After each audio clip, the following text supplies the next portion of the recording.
Анжелика бышты, баягы жылмайып жүргөн назик кыз жок. Мушташканды үйрөндүм, колдорум сынды, бир нечелердин тиштерин сындырганга чейин, мушташканга чейин барып, айтор я выжила в этом районе.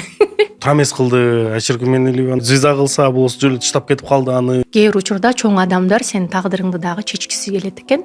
Кимге күйгө беришти сени, ким менен жашашың керек деген. Канчалык оор болду? Кыздарым менен квартиралап көп жүрдүм. Башыбызда үй болгон жок. Унаамды дагы айдап кетишти, угол жасап. Жумушум да жок болду, салонум да жок болду. Эчтекем болгон жок. Ыйлайын десең, кайкар ыйларыңды билбейсиң.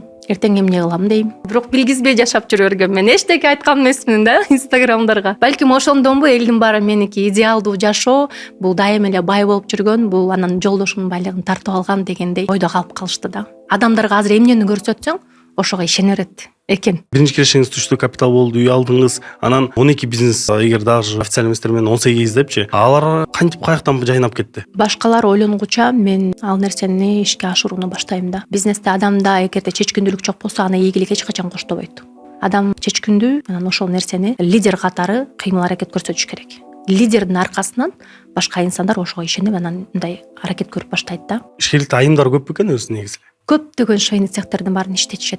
Кондитерка дагы бизде өтө лидерликте азыр бизнес боюнча. Базарга эле барып көрүңүзчү. Канча пайызында сатуучу айымдар бизде. Блогерлерди караңыз, канча пайызы айымдар азыр сатуу тармагында. Андыктан мырзаларга кайрылат элем. Сиздердин дооруңуздар келатат, мырзалар. Бул нерселердин баарын сиздерге эстафетага өткөрүп беребиз.